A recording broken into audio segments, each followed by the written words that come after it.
Respected principles, teachers, आप लोगों के लिए एक बड़ा मसला जो सेकेंडरी क्लासेस में अक्सर पेश आता होगा वो ये है कि डिसिप्लिन को किस तरीके से मेंटेन किया जाए। अगर स्टूडेंट मिसबिहेव कर रहे हैं, उनको पनिश करनी है तो पनिश जो है वो फिजिकल पनिशमेंट अलाउ नहीं है, वो किस तरह से की जाए।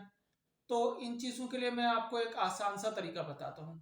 वो ये है कि अगर आपके स्कूल में पीटी पीरियड, एक्सरसाइज पीरियड या स्पोर्ट पीरियड नहीं होता तो लाजमी तौर पे उसे अरेंज कीजिए।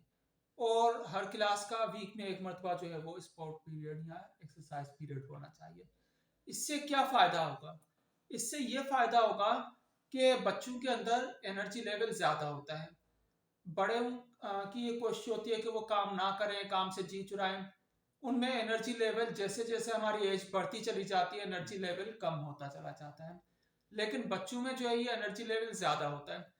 अब उस एनर्जी लेवल को अगर हम यूटिलाइज नहीं करेंगे, किसी अच्छे काम में नहीं लगाएंगे या पॉजिटिव चीज़ों में नहीं लगाएंगे, तो वो एनर्जी उनकी वजह से वो मजबूर होंगे अपनी फितरत की वजह से कि कोई शरारत करें, शोर शराबा करें, उछलें कूदें।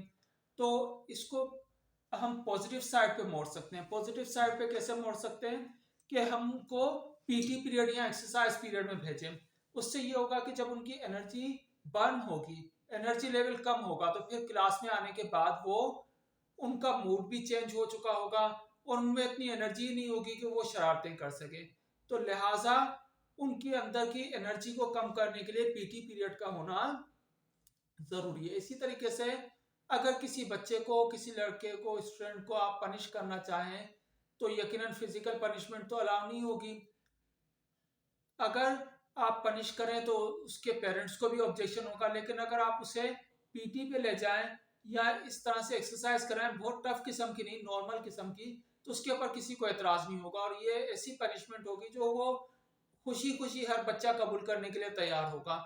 और उससे हमारा मकसद भी हासिल हो जाएगा कि उसकी शरारत से तवज्जो हट जाएगी। उसके अलावा उस बच्चे के ऊपर बहुत ज़्यादा मुस्बत असरात भी होंगे, उसके रवैये में चेंजेस आएंगी। कैसे कि स्पोर्ट्स पीरियड या एक्सरसाइज की वजह से या पीटी पीरियड की वजह से उसमें लीडरशिप स्किल्स पैदा होती है। ये क्वालिटी पैदा होती है कि वो किस तरीके से अपने इश्यूज का सलूशन तलाश करता है, टीम वर्क में काम करना सीखता है। उसमें की सेहत पे भी बहुत अच्छे असरात होते हैं। जिस्मानी तौर पे वो बेहतर होता है, ओवरऑल हेल्थ जो है उसकी वो बेहतर होती है। हड्डियां मजबूत होती हैं, मसल्स बेहतर मजबूत होते हैं। इसी तरह से उसकी जहनी सेहत बेहतर होती है, दिमाग के ऊपर अच्छे असरात होते हैं और वो उसको एंजॉय भी कर रहा होता है, खुश होता है। इसी तरीके से एक एनवायरनमेंट चेंज होने के बाद और वो अच्छे तरीके से एंजॉय करने के बाद पढ़ाई के ऊपर बेहतर फोकस कर सकेगा।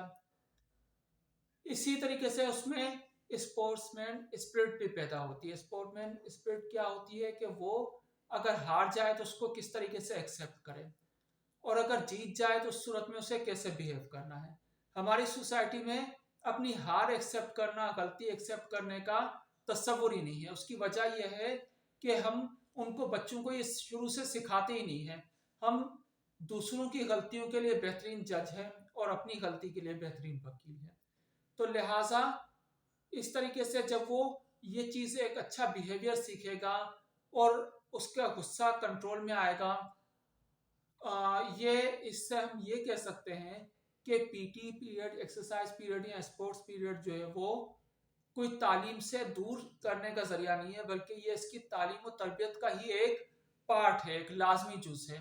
तो ये होना चाहिए, इससे डिसिप्लिन भी मेंटेन होगा और ये एक अच्छी और हेल्दी एक्टिविटी होगी। तो मैं आपको सजेस्ट करूंगा कि लाजमी पीटी पीरियड रखें और उससे ज़्यादा ज़रूरी है कि स्कूल का एरिया इतना बड़ा होना चाहिए कि उसके अंदर बच्चे अच्छे तरीके से खेल कूद सकें और उनको एंजॉयमेंट का मौका मिल सके। ये थी हमारी आज की वीडियो, उम्मीद है आपको पसंद आई होगी। दूसरे टीचर से, एजुकेशनिस्ट से शेयर कीजिएगा, वीडियो को लाइक कीजिएगा और चैनल को सब्सक्राइब कीजिएगा। Thank you so much.